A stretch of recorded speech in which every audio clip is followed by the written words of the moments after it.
Yeah, so I was going to talk today about avoiding communication problems, specifically in the workplace. And it I think that in most workplaces that you go to, no matter what kind of work you're doing, there's some kind of, usually in orientation or in the initial stages, you kind of get some kind of idea of how they expect you to communicate in that workplace. But then it kind of occurred to me, what if that workplace you're not able to communicate verbally?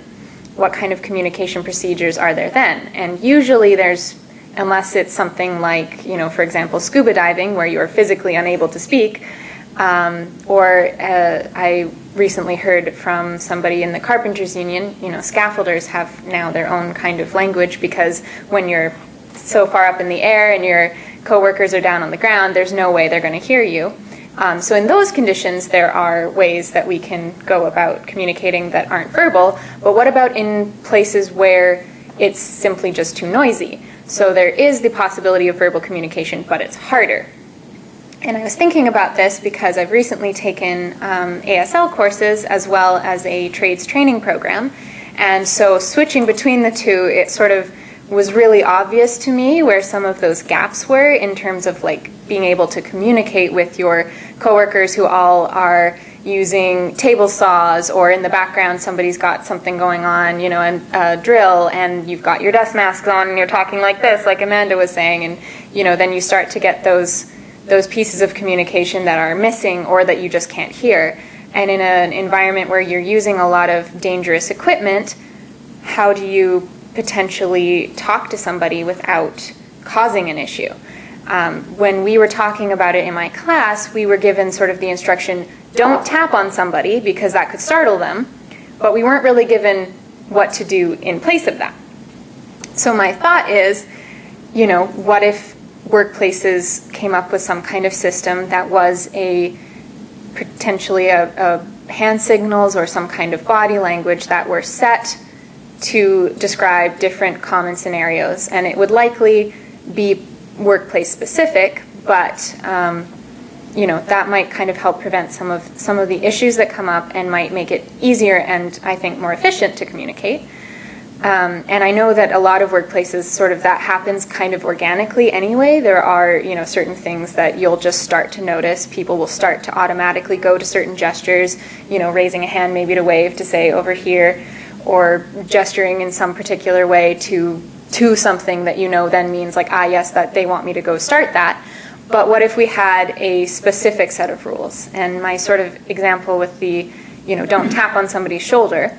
Well, if there's suddenly an emergency in the building, you've got your, earmuffs protection on, maybe you've got your double set of earplugs and earmuffs, you're sitting with your head down, you're really focused on whatever you're working on, maybe you're using a big saw that requires you to be focused on where your hands are, and somebody comes and taps you on the shoulder to say, hey, fire, get out of the building, that's not going to end well. That's not going to end well for you, it's not going to end well for them.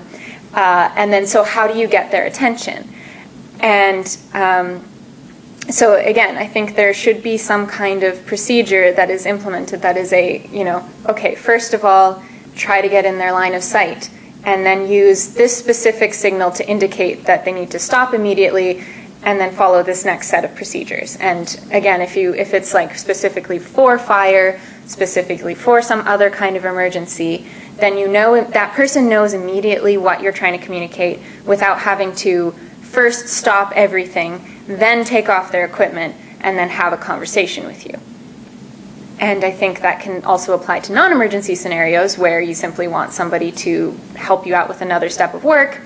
Maybe you have one hand free while you're carrying something, but they're across the room. And again, maybe the environment's noisy, or maybe they're just on the other side of the construction site.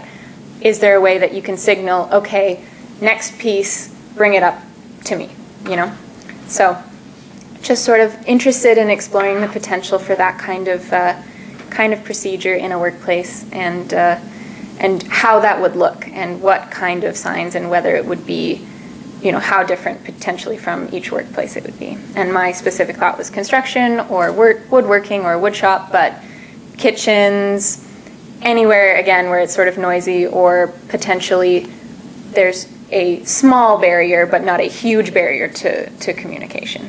So, yeah, that's kind of my... Very nicely stopping at 3 seconds, so we can go to questions. Questions? Yeah.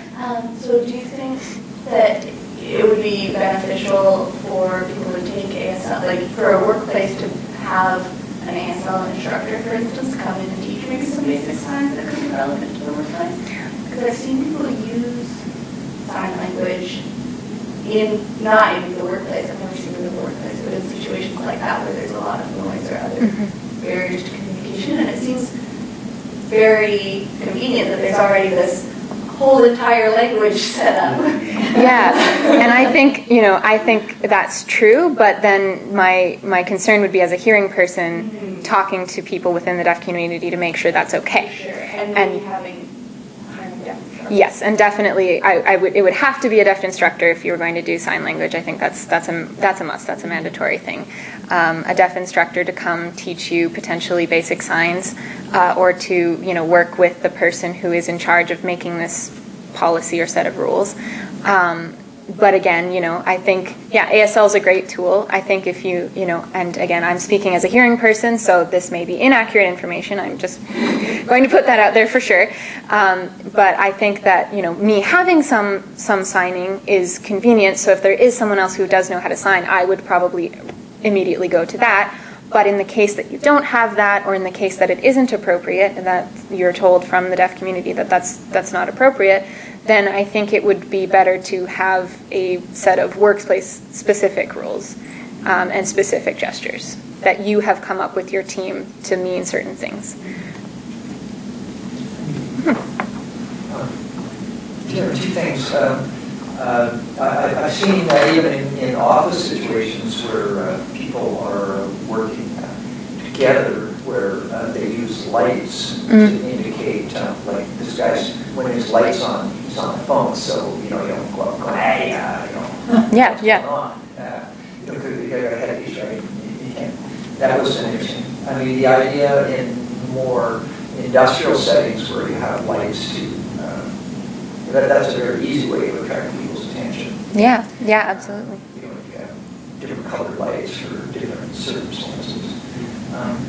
But beyond that, in more domestic settings, or maybe even in a mediation setting, you can have people that reach a point of anxiety or stress where you're no longer able to communicate them with them effectively visually. And so I know my wife sometimes does this, or like stop, like time out. Time out. So it's not necessarily just in an industrial setting. You could actually be in communication with somebody where you have to go, we need to stop this. Absolutely. Well, and from personal experience, this is now going into my game life. I think in role play games and things in certain settings, I have in the beginning I like to have a list of these are the topics we're going to avoid, and here are some topics that maybe people need warnings about. But if you're inside the game and you suddenly have that moment of, no, I can no longer do this, I need to stop, what I often set up is like, text me, or we'll come up with some way to raise your hand, because sometimes you're in a situation where you don't want to alert the other people necessarily, but you are feeling uncomfortable. So I try to come up with ways that people can do that without raising their hands. And if they want to say it freely, then absolutely. But if they don't, maybe they just do a quick, but yeah, I think those kinds of things are really important in everyday life as well. Yeah. 4 minutes. You're done. Thank you, everybody.